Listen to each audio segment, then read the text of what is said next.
عليكم ورحمة الله وبركاته. waxaan bilaabaynaa chapterkeena gastrointestinal pharmacology oo ah dawooyinka inta badan dheef mareenka ama cunto mareenka ka howlgala. Cudurrada sida guud ku dhaca habdhiska dheefshiidku waa ay badan yihiin, kuwa infection keeno iyo kuwa uusan infection ku keenin baa jira. Marka si guud insha Allah waxaynu eegi doonaa dawooyinka iyo sidoo kale xaaladaha caafimaad ee ku dhaca habdhiska dheefshiidka, gaar ahaan marka laga yimaado dawooyinka loo isticmaalo in lagu dilo ama lagula dagaalamo infectionka sida bakteeriyada iyo dhammaan jeermisyada kale ee caloosha ku dhaca. Waxaynu si qoto dheer u eegi doonaa dawooyinkan soo socda. Marka outline-keena chapterkan wuxuu ka koobnaanayaa common gastrointestinal tract disease, cudurrada guud ee caloosha ku dhaca ama habdhiska dheef mareenka. Drugs used for peptic ulcer disease, xanuunkan gastriga ama peptic ulcer disease-ka loo yaqaano dawooyinka loo isticmaalo. Antispasmodicska dawooyinka loo yaqaano ama dawooyinka gastrointestinal spasm-ka ama casiraada sidaan u naqaano ayaynu eegi doonaa. Antiemeticska jira yaan sidoo kale chapterkan ku eegi doonaa, dawooyinka mataga lagaga hortago ama lagula dagaalamo. Sidoo kale emeticska dawooyinka mataga keena ama qofka ka matajiya ayaanu eegi doonaa. Waxaa noo dheer laxatives oo ah dawooyinka loo isticmaalo calool istaaga ama calool fadhiga. Antidiarrheal dawooyinka shubanka lagaga hortago ama lagula dagaalamo. Sidoo kale waxaynu eegi doonaa antihemorrhoids dawooyinka babaasiirta. Si guud marka aynu chapterkan dhiganayno waxaynu focus ka saari doonaa koox walba mechanism of action-kooga, side effect-googa iyo dhammaan macluumaadada contraindication-ka iyo sidoo kale drug interaction haddii uu jiro ayaynu focus ka saari doonaa. Marka drugs acting on gastrointestinalka intaynaan gudagelin ka hor waxaynu eegaynaa gastrointestinal tract disease, cudurrada ku dhaca habdhiska dheefshiidka ama caloosha. Gastritis baa ugu horeeya. Gastritis waxaa lagu qeexaa stomach mucosal irritation and inflammation that can be linked to stress, medications, infection, autoimmune disease, alcohol, bile reflux, Helicobacter pylori infection, NSAID use, and it is characterized by belching, nausea, vomiting, bloating, burning sensation. Gastritis-ka waxa weeyaan waa stomach mucosal irritation. Waxa dhacaya dahaarka caloosha ku dahaaran ee ka sarreeya kaasoo had iyo jeer ka hortaga gidaarka caloosha inuu dhibaato gaadho ayaa waxaa ku dhacaya irritation-ka waxa loo yaqaano inuu xoqmo ama inflammation ama xasaasiyad camal oo kale ama caabuq baa ku dhacaya. That can be linked to kaasoo ay keeni karaan ama ka imaan kara stress, welwelka faraha badan leh. Welwelka faraha badan leh wuxuu sababayaa caloosha aadamuhu inay soo dayso acid fara badan, acidaasina ay sababto mucosal irritation and inflammation. Mucosal irritation bay sababaysaa in dahaarka ama gidaarka caloosha xoqbo oo uu dhaawac gaadho ayay sababaysaa. Medications dawooyinka qaar sababa in gidaarka caloosha ay xoqaan baa jira. Infectionada kala duwan. Autoimmune disease cudur jirku iskiis ku dhaawacayo ama xaalad caafimaad darro oo ka imaanaysa jirka gudihiisa taasoo unugyada kala duwan ee jirkeenu ay la dagaalamayaan mucosalka ama stomach mucosaha ama dahaarka caloosha. Sidoo kale alcohol, bile reflux, alcoholka, xameetida, sidoo kale ama dheecaankan xameetida loo yaqaano. Bakteeriyada nooca loo yaqaano Helicobacter pylori infection oo ah midka ugu halista badan ee sababta gastriga. iyo sidoo kale NSAIDska dawooyinka loo yaqaano isticmaalkooda. NSAID dawooyinka non-steroidal anti-inflammatory drugska ee ay ka mid yihiin aspirin, diclofenac, ibuprofen, indomethacin, kuwaas oo isticmaalkooda qofku uu badsado waxay sababi karaan direct irritation of the stomach mucosa in gidaarka caloosha uu noqdo mid dhaawac gaadha.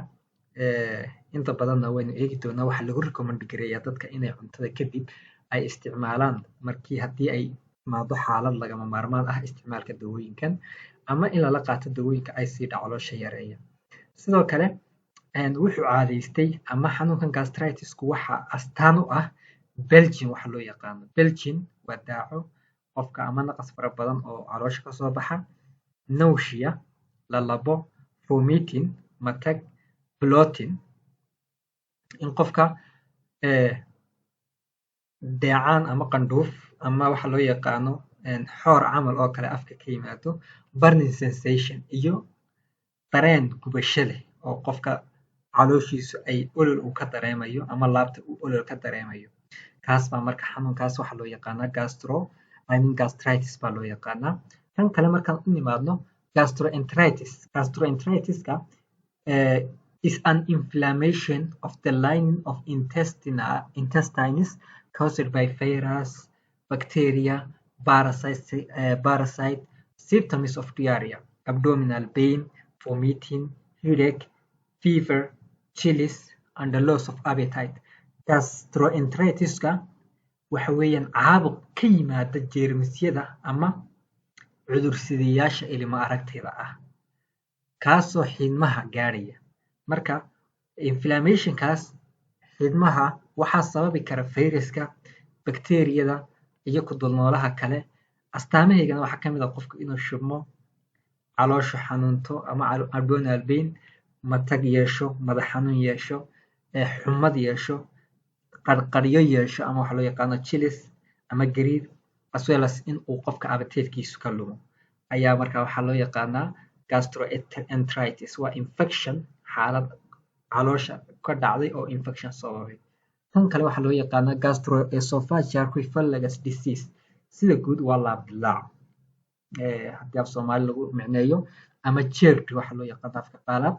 occur waxa uu dhacaa when acid and the pepsin from the stomach flows back up into the esophagus.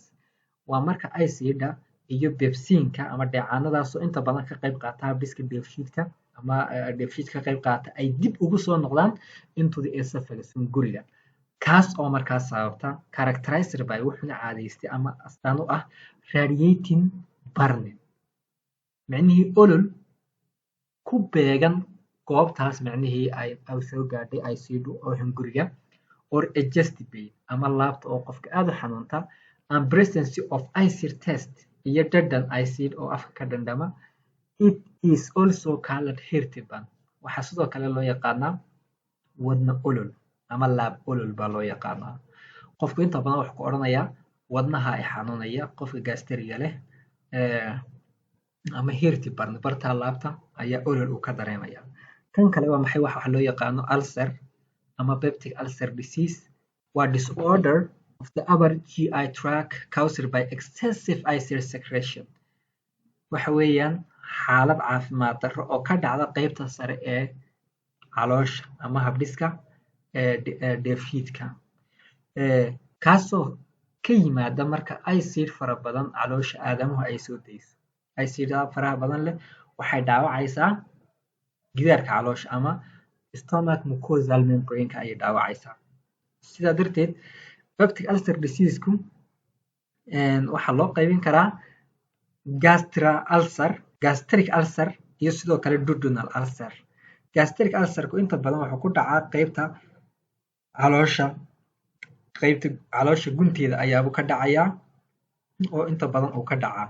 marka acidu marka ay dhaawac u geysato caloosha gudaheega ayaa waxaa la odhanayaa gastric ulcers.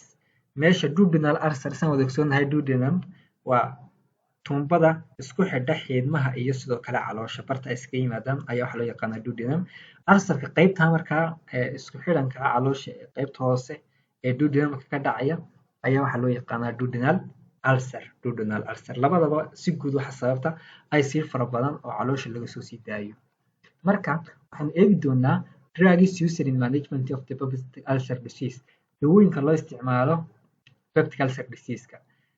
marka peptic ulcer disease inta badan occur wuxuu dhacaa when there is an imbalance between mucosal defensive factors and aggressive factor. marka dahaarka caloosha ka difaaca iyo sidoo kale aggressive factor-ku imbalance ka yimaadaan.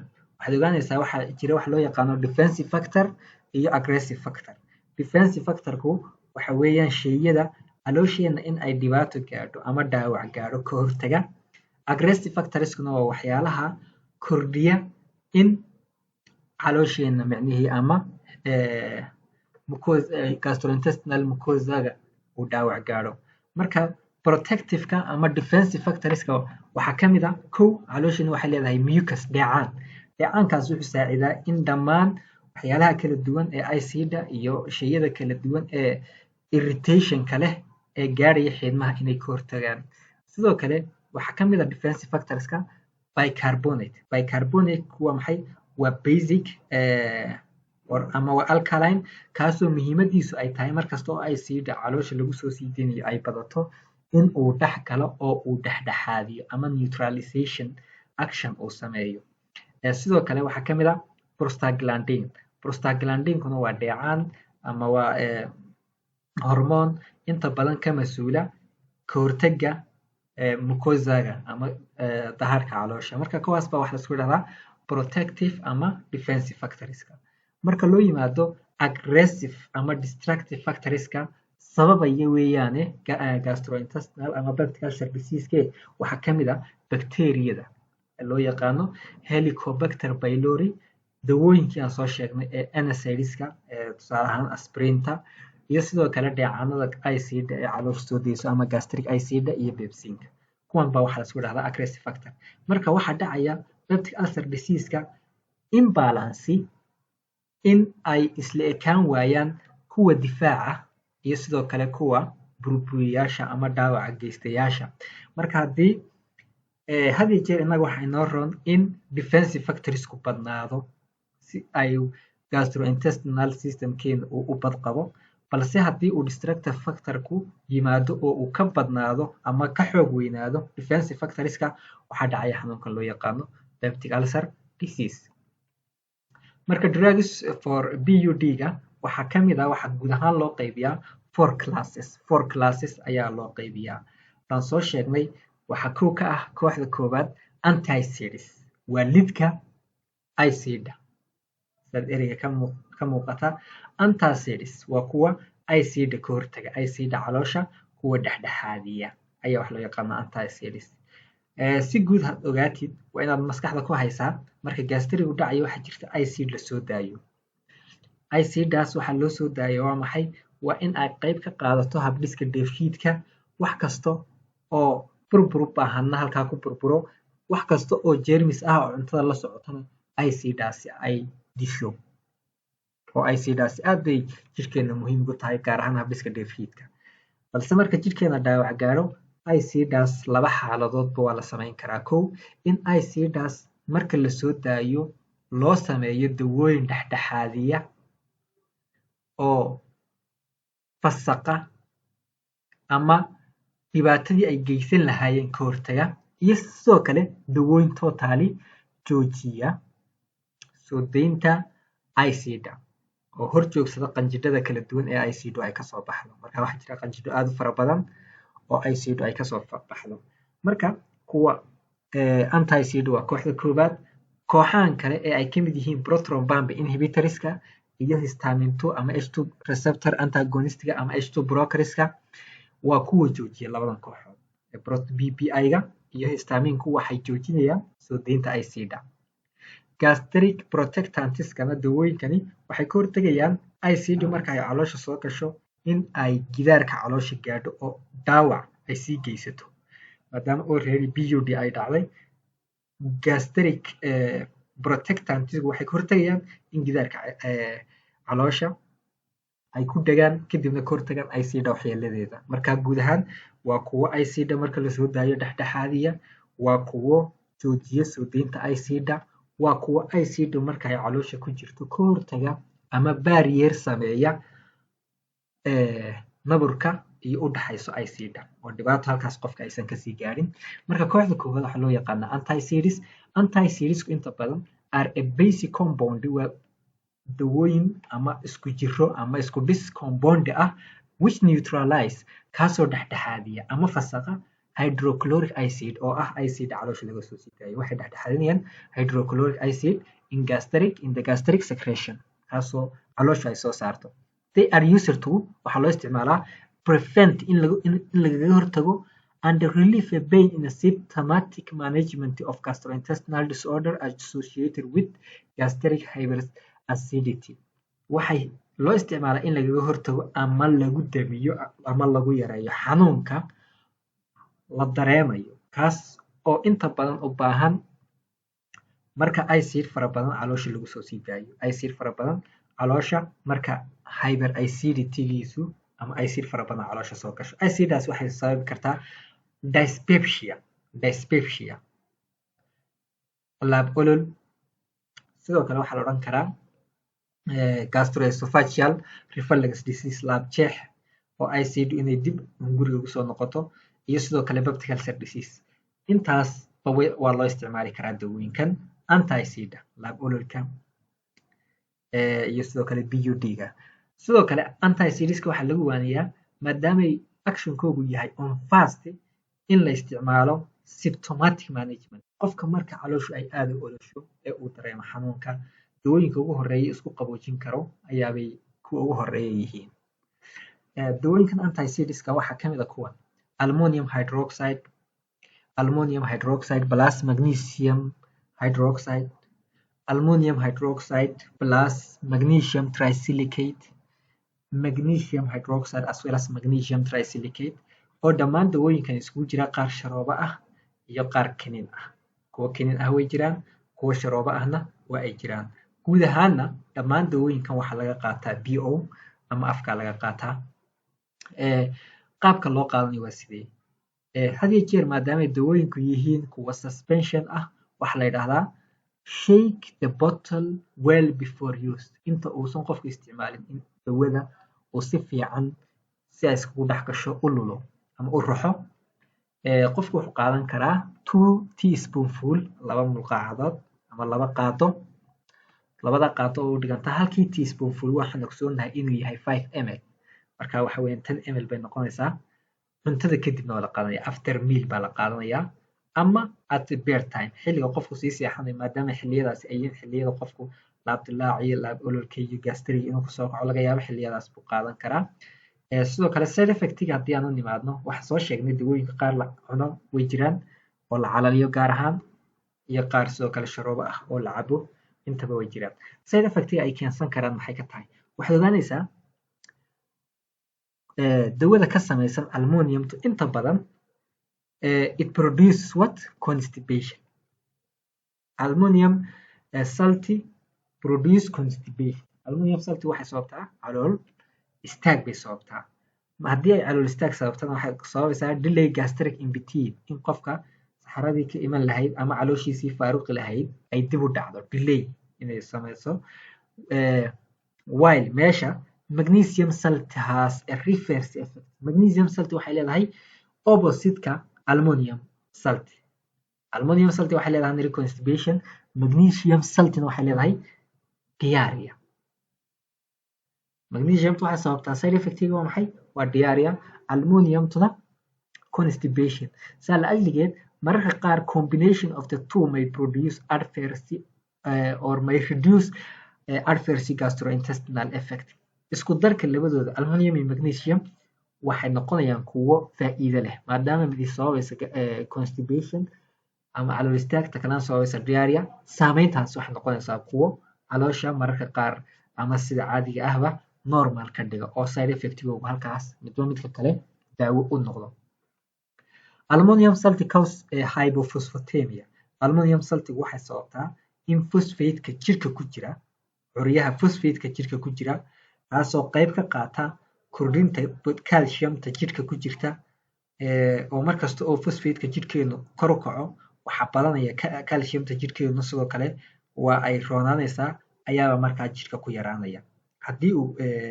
phosphate-ku jirka ku yaraadana waxaa dhici kara ama waxaa dhacayaba osteoporosis in qofka lafihiisu noqdaan kuwa daciifa oo calciumta ku yar tahay saan hore soo sheegnay ammoniumta waxay sidoo kale sababi kartaa constipation waxay sababi kartaa urinary caliculi ama inuu dhagax kelida ku samaysmo muscle weakness in murqaha qofku daciifaan waxaas bay sababi karaan sidoo kale magnesium saltigu waxay sababi kartaa abdominal cramp in qofka caloosha xanuunto diarrhea shuban hypotension shuban haddii uu yimaado oo qofka biyo badan jirkiisa ka baxaan waxaa imanaya blood volume-ku inuu hoos u dhaco taasoo sababaysa hypotension. sidoo kale magnesium salt wuxuu sababaa loss of appetite inuu qofku appetite-kiisu hoos u dhaco iyo sidoo kale depression micnihii welwel ayaaba ku sababi karaa. maskaxda ku hay oo dhammaan side effect-yadan aan kor ku xusnay maaha kuwa boqolkiiba boqol dhacaya boqolkiiba boqol kuwa dhacaya maaha maadaama halkan waxyaalahan aynu sheegayno ay aad u badan yihiin ama side effect-yadan ay aad u badan yihiin waxaa dhacda haddii aad bukaankaaga ku tiraahdo waxaan kaa daweynaya gastrointestinal ama ulcer baan kaa daweynaya ama calool olol baan kaa daweynaya dawadiisna waxay leedahay calool istaag murqa xanuun lafa burbur kelida oo dhagax kaaga samaysata ama kaadi haysta oo ama kaadida oo dhagaxay soo raacdo waxyaalahaas inuu dawada uusan u qaadan waayo marka boqolkiiba boqol side effect-gan ma dhacayo laakiin waa waxyaalo haddii qofku si qaldan u isticmaalo la saadaalin karo. intaa kabacdi dawooyinkan anti-acid yaa laga mamnuucay. hadda kahor waxaan soo sheegnay waxay sababayaan phosphate-ka jirka ku jirta haddii ay yar waxay ka dhigaysaa kuwo hoos u dhaca. marka qofku haddii uu leeyahay hypophosphatemia already qofka haddii uu phosphate-ka jirkiisu aad u hooseeyey lama siin karo. undiagnosed gastrointestinal or rectal bleeding qofku hadduu calool dhig leeyahay oo saxaradiisa dhiig uu la socdo lama siin karo. appendicitis haddii uu qofku leeyahay ama qabsin lama siin karo. xaaladahaas qofka ku sugan lama siin karo. dawooyinkan aynu kor kusoo xusnay ee anti-acid ee magnesium iyo aluminumta isku jira maxaa aan lala qaadan karin. si guud dawooyinkani they interfere the gastrointestinal absorption of number of different drugs. Those are taken orally by forming insoluble complexes and altering the gastric pH. dawooyinkani waxay sababaan in dawooyin fara badan oo afka laga qaato ay absorption-kooga ama inay dhiigga dawooyinkaas raacitaanka dhiigooga yareeyaan. waxay yareynayaan anti-acid. anti-acid waxay yareynayaan in dawooyinka qaar ay dhiigga raacaan iyaga oo sameynaya insoluble complex walax aanan milmayn oo aanan biyaha ku milmayn oo adka ah taasoo aanan si fudud dhiigga ku raacin. marka dawooyinka markaa maadaamay sidoo kale bedelayaan pH-ka caloosha oo waxaan niri maadaama anti-acid la siiyo qofka pH-ka caloosha muxuu noqonayaa ku basic ah ayuu noqonayaa oo kor u kaca. sidoo kale waxay saameeyaan gastric emptying rate in caloosha ay ka faaruqaan oo waanagii niri aluminum constipation maadaama sababayso gastric emptying delayal bay sababtaa in caloosha qofka aysan hore u faaruqin bay sababtaa. marka dawooyinka ay ka mid yihiin fluoroquinoloneska ee dawadii la odhan jiray ciprofloxacinka norfloxacinka dhammaan dawooyinkaasi aan lala qaadan karin isku hal waqti. sidoo kale dawadan isoniazid-ka lalama qaadan kara ee TB-da ketoconazole tetracycliniska iyo phosphates ama ironta dhammaan dawooyinka macdanaha ka samaysan lalama qaadan karo. ironta dawada heemada ee dhiig yaraanta loo isticmaalo anti-acid lalama qaadan karo isku hal waqti. laakiin you should have to bear in your mind waa inaad maskaxda ku haysaa the interaction between an anti-acid and other orally administered drugs may be minimized by giving the drug 2 to 3 hours before or after anti-acid administration.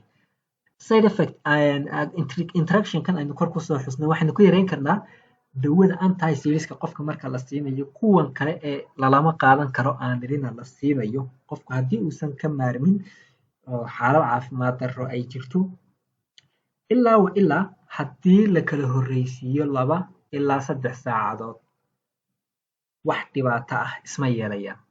marka tusaale ahaan dawooyinka anti-acidan qofka siiyey waxaan siiyey dawadan loo yaqaano ketoconazole ama antifungalkan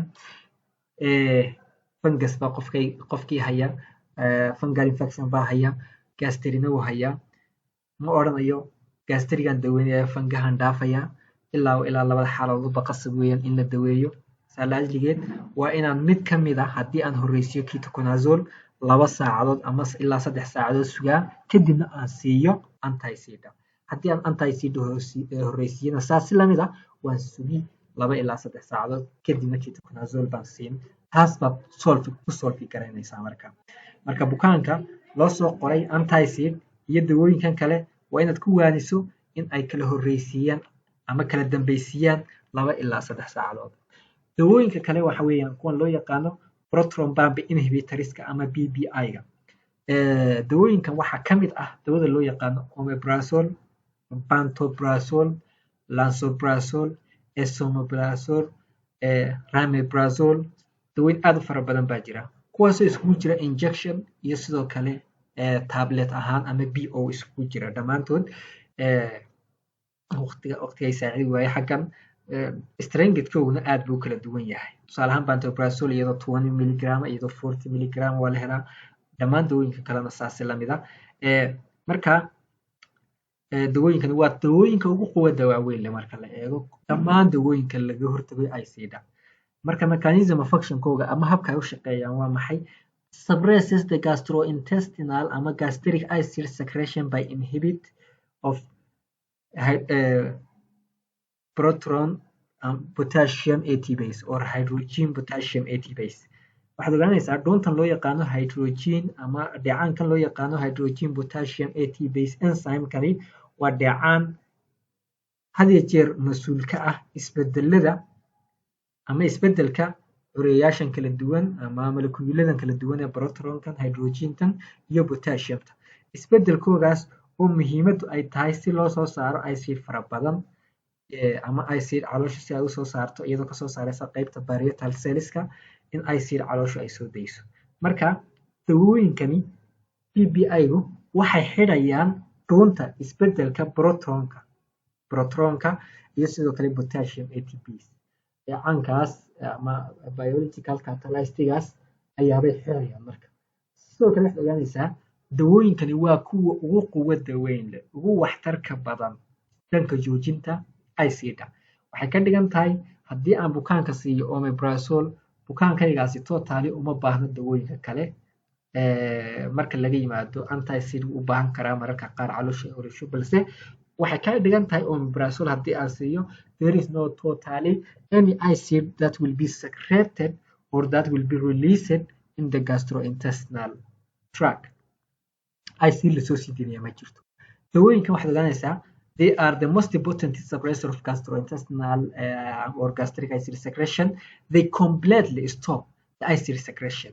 This drugs ideally should be given 1 hour before the meal for improved bioavailability.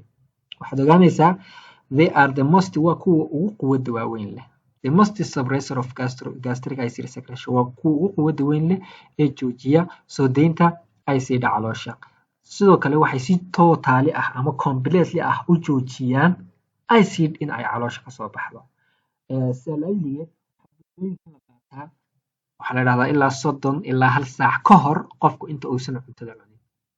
30 ilaa 1 saac ka hor qofku inta uusan cuntada cunin ayaabaa la siinayaa oo bukaanka waxaad oranaysaa waxaad qaadanaysaa 30 ilaa saacad inta aanad cuntada cunin. waxaana la qaataa inta badan BID baa loo qaataa. sababtuna waa maxay?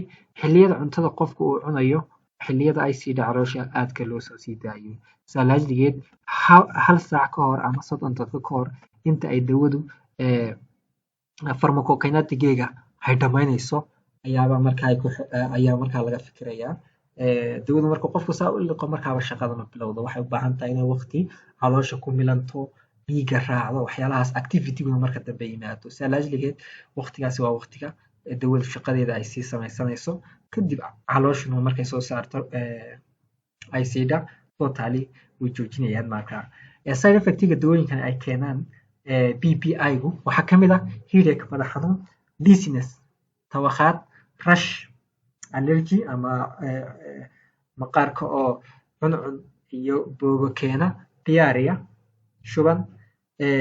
waxaad ogaanaysaa on a prolonged use isticmaalka fogaada ama isticmaalka dheer wuxuu sababi karaa gastric glandular cyst waxa loo yaqaano in caloosha nabro ay gaadhaan. sidoo kale oo micnihii infection ku dhasho. sidoo kale dawooyinkan waxay sababayaan upper respiratory tract infection ku dhaca habdhiska sare ee neef mareenka. waxaad ogaanaysaa ICD calooshiina ku jirta keliya kama qayb qaadato dheefshiidka uuna waxay dishaa baan nidhi dhammaan bakteeriyada la socota cuntada. haddii ICD calooshiina ay ka dhammaato ama laga joojiyo muddo aad u fara badan, waxaa dhacaya in bakteeriyadaas markii hore calooshiina si normal ah ugu jirtay ay yeelato awood ay jidhkeena waxyeello ku geyso. marka infectionno kala duwan oo upper respiratory tract infection ah inuu dhaco, in jeermisyo kala duwan ay caloosha ku dhacaan ama waxa loo yaqaano sidoo kale tusaale ahaan glandular cyst inuu caloosha ka dhaco, waxyaalahaasa markaa dhacaya. marka haddii waqti fara badan la isticmaalo weeyaan. dawooyinkan aanu kor ku xusnay kuween lala qaadan karin ama interactionka dawooyinka ay la leeyihiin. This drug is prolong.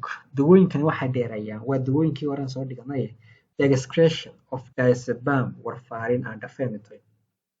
in jidhku iska qashin saaro diazepamta, warfarin iyo phenytoin. taasi waxay ka dhigan tahay dawooyinka PPI-gu waxay yareeyaan in ay jidhka ka baxaan dawooyinka sida diazepam, warfarin iyo phenytoin. marka diazepam, warfarin iyo phenytoin haddii ay side effect uu jiray, waxay ka dhigan tahay dawooyinkani wax side effectigoogu kordhaya maadaama muddada ay jidhka ku jirayaan ay fara badanayso oo qashin saarkoogii ay joojiyeen kuwa PPI. marka dawooyinkaas inta badan interaction ay leeyihiin. dawooyinka kale waa maxay? waa histamine 2 ama H2 blocker antagonistiga dawooyinka loo yaqaano. dawooyinkan waxaa kamid a cimetidine, famotidine, ranitidine, nisatidine. dawooyinkan cimetidineka, famotidineka iyo ranitidine iyo nisatidine dhammaantood strengthkooga iyo route of administration-koogu waa uu badan yahay. tusaale ahaan cimetidine iyo famotidine iyo ranitidine, cimetidine iyadoo injection ah waa la helaa, iyadoo BO ahna waa la helaa. famotidine iyadoo BO ah waa la helaa. cimetidine 200 mg, even 400 mg injection as well as tablet is also available, waa la helaa iyadoo irbad ah. habka ay u shaqeeyaan waa sidee ama mechanism of action-koogu? competitively inhibit the action of H2 ama histamine 2 receptor of the gastric parietal cell where acid secretion occur. dawooyinkani waxay la tartamaan dheecaanka loo yaqaano histamine shaqadiisa, kadibna waxay ku xidhmaan receptorka loo yaqaano H2 kaasoo histaminka uu ka howlgalo, waxayna xaggaa ku yareeyaan in acid calooshu ay soo sii dayso. waxaad ogaanaysaa dhuumaha kala duwan ee acid caloosha laga soo sii daayo aad bay u fara badan yihiin. dheecaano fara badan oo acetylcholine iyo sidoo kale histamine waa ay jiraan, balse dhuunta ugu weyn waa dhuunta guud ee loo yaqaano HKAT base site ama dawooyinka PPI-gu meesha ay xidhaan. dawooyinka PPI-du waxay xidhaan geedka ugu muhiimsan ee acid caloosha laga soo sii deynayo. meesha histamine 2-gu uu yahay meelo kamid a meelaha acid laga soo sii daayo, balse geedka guud ee acid laga soo sii daayo waa maxay? waa meesha ay xidhaan dawooyinkii proton pump inhibitorska ama proton pumpiga. dawooyinkaas meesha ay xidhaan ayaa la yidhaahdaa. marka waxaad ogaanaysaa quwad ahaan marka la isbarbar dhigayo PPI-ga iyo H2 receptor antagonistiga, waxaa quwad badan kuwa kale ee PPI-ga maadaama kuwaasi ay wada xidhayaan dhammaan dhuunta laga soo sii daayo acid-da, balse kuwan waxay xidhaan qayb kamid ah ayaaba xidhaan. balse waxaad ogaanaysaa haddii bukaan la siiyo omeprazole uma baahna kuwan cimetidine, famotidine uma baahna. waxaad ogaanaysaa xaaladaha qaar cimetidinta in aad healthy facility ahaan loo isticmaali karo xilliyada qofka uu soo galo traamaha ama xilliyada uu qofka shilka soo galo, maadaama stress uu jiro. stresskaas wuxuu sababayaa acid fara badan in GI systemku sii daayo, taasoo dhaawac u geysan karta bukaanka jidhkiisa ama ulcer keeni karta. side effectiga dawooyinkan cimetidintu ay keeni karaan waxaa ka mid ah headache madax xanuun, tiredness daal fara badan, diarrhea shuban, dizziness tawakhaad, rash allergy iyo sidoo kale gynecomastia. Gynecomastia waa xaalad la xiriidha inta badan waxay saameyn ku leedahay ragga. Waxaa la yidhaahdaa marka dawooyinkan cimetidine muddo fara badan la isticmaalo iyo dawooyin kale oo loo yaqaano potassium sparing diureticska like spironolactonka ama kaadibadiyaasha mid kamid ah oo spironolactonka loo yaqaano waxay sababi karaan gynecomastia. Qofka in jirkiisa gaar ahaan qaybtan naasuhu ay bararaan gaar ahaan ragga ayaabay sababi karaan marka. Xaaladaas baa waxa loo yaqaanaa gynecomastia. Sidoo kale interactionka dawooyinkan cimetidine, ranitidine, famotidine ama si guud H2 blockersku ay leeyihiin waxaa kamid ah these drugs increase the metabolism of warfarin, phenytoin, nifedipine, diazolam, propranolol, lidocaine and other many drugs. Dawooyinkan cimetidine waxay sababaan in ay kor u qaadaan burburka dawooyinka warfarinka, phenytoinka, nifedipine, diazolam, propranolol, lidocaine and other many drugs. Tani waxay ka dhigan tahay markasta oo metabolismku kordho waan ogsoonahay in dawada waxqabadkeegu uu yaraado. Waxqabadka dawadu wuu yaraanayaa. Marka dawooyinkan warfarinka, phenytoinku iyo sidoo kale kuwan halkan hoos ku xusan waxaa dhacaya haddii lala qaato cimetidine metabolismkoogu inuu ama burburkoogu inuu aad bato oo micnihii liverku uu jejebiyo dawooyinkan. Kooxda kale waa kooxda ugu dambeysa waxaa loo yaqaanaa mucosal protective agent. Waa dawooyinka ka hortaga dahaadhka xiidmaha ama dahaadhka caloosha in dhaawac gaadho. Dawooyinkan waxaa ka mid ah sucralfate. Sucralfate inta badan waxaa la qaadan karaa 10 ilaa 20 milligram per kg 1 hour before meal. Hal saac ka hor cuntada. Waa isagoo kg ahaan loo qaadanayo. Waxaa la qaadan karaa 10 ilaa 20 milligram per kg. Waxay ka dhigan tahay culayska qofka oo lagu dhuftay 10 ilaa 20. Tusaale ahaan haddii aan ahay 70 oo lagu dhuftay 10 ama 20 bay noqonaysaa. Waa 140 haddii 20 lagu dhufto. Waxaan ka wadaa waa 1400 haddii 20 lagu dhufto. Haddii lagu dhufto 10 waxa weeyaan 700 oo milligram bay ka dhigan tahay marka. Sidoo kale dawada kale ee mucosal protective agentska waxaa kamid ah dawada loo yaqaano bismuth subsalicylate. Dawadan looma isticmaalo kaliya mucosal protective agent, xaalado fara badan ayaa loo isticmaalaa.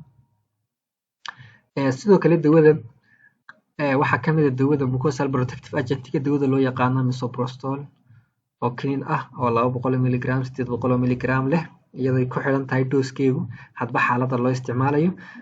Kiniinkan misoprostolka currently aad looma isticmaalo oo gaastri ahaan looma isticmaalo. Sida guud dawada sucralfate ayaa aad loo isticmaalaa. Misoprostolka waa kiniin side effectgiisu uu aad u fara badan yahay inta badanna sababa waxa loo yaqaano abortion. Currentlyna loo isticmaalo xilliyada laborku qofka uu ku dhow yahay ama inay xilliyada fooshu dhow tahay in foosha qofka haweeneyda laga keeno ayaabaa loo isticmaalaa. Sidoo kale in dadka ilmaha lagaga xaaqo illegalka ah ayaabaa loo isticmaalaa. Xaaladahaas markaa ayaa looga taxadiray oo inta badan isticmaalkiisu aad buu ugu yaryahay markaynu joogno gastriga. Mechanism of actionkoogu waa maxay? This agent dawooyinkani have a several action waxay leeyihiin shaqooyin aad u fara badan that enhance taasoo kor u qaada mucosal protection ka hortagga dahaadhka caloosha. Thereby iyaga oo preventing ka hortagaya mucosal injury dhaawaca dahaadhka caloosha, reducing hoosna u dhigaya inflammation caabuqa iyo sidoo kale and healing existing ulcer kadibna sababaya in uu bogsado nabarkii sii jiray ulcerkii sii jiray inuu bogsado ayaabay sababayaan.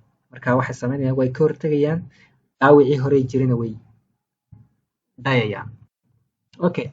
Side effectga dawooyinkani ay sababi karaan waxaa kamid ah sucralfate waxay sababtaa constipation bay sababtaa, nausea bay sababtaa, dry mouth ama qofka inuu carabku qalalo ama afku qalalo ayaabay sababtaa.